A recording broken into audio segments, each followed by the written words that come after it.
All right, Wednesday, May 17th. Let's go to some news headlines.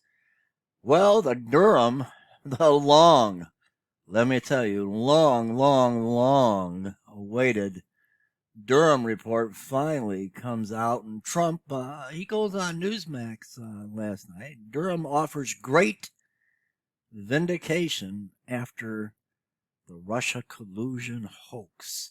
Remember when the Hillary Clinton and Obama and then Vice President Biden, they come up with this because Hillary had committed treason and everything else with her servers, and come up with this attention getter to win the 2016 election. This Russia collusion, Russia. To former President to the former president, long accused by critics of colluding with Russia in the 2016 election. This week's Durham report is seen not only as evidence of his innocence, but as potential proof of treason committed by those who smeared him. And we could go to the full story, but the full story is no one is being brought to justice. No one is being prosecuted. The corruption, the FBI, the CIA, the DOJ, they're all corrupt all the way down the line, and nothing is being done.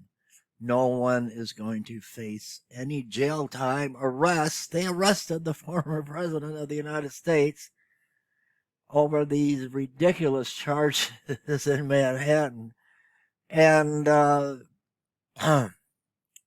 impeached him twice. What's going on? Why isn't Hillary Clinton in jail? Well, let's take a look at the full story this morning. A hoax. The Durham report vindicates you in a number of different ways. It destroys Russia collusion. It validates your firing of FBI Director James Comey. It validates your criticisms of late Senator John McCain, who pushed this dossier in Washington. It proves that you've been targeted by a very vicious machine. Yeah.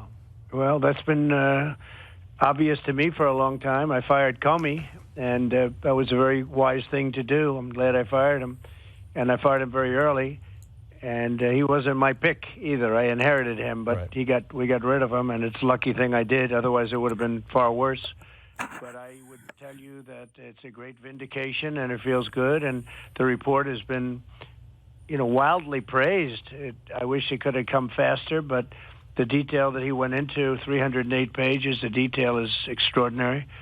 And all of these people, I guess you could call it treason. You could call it a lot of different things. But this should never be allowed to happen in our country again.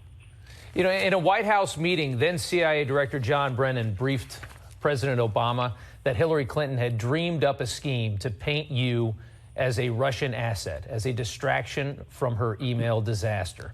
Joe Biden, who's now the president, was at that briefing and has been lying about you for political gain ever since.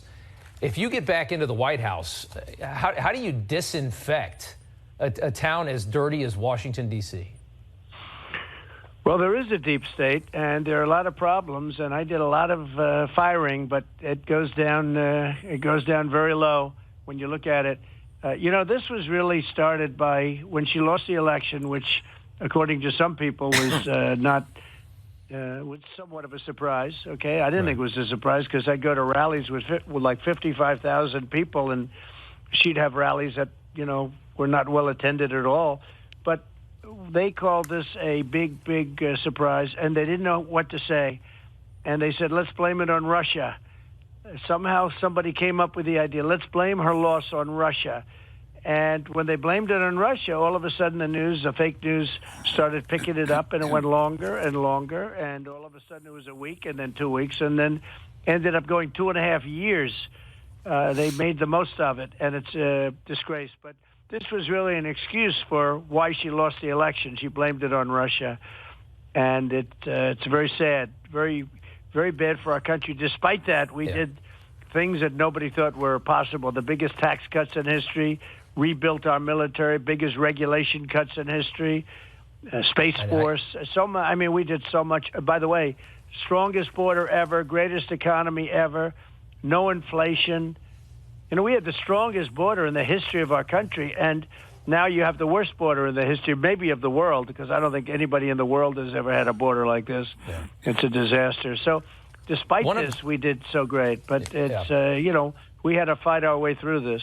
Yeah, I can't fathom what it's like to walk into Washington as you in 2017 up against this with an entire city that hated you to have to try and get anything done. What they did it should be criminal. One of the chief findings of the Durham report shows the FBI had different standards of investigation when it came to you versus somebody like Hillary Clinton, the woman who manufactured the dossier that led to all this. The FBI has said that they've learned a lesson.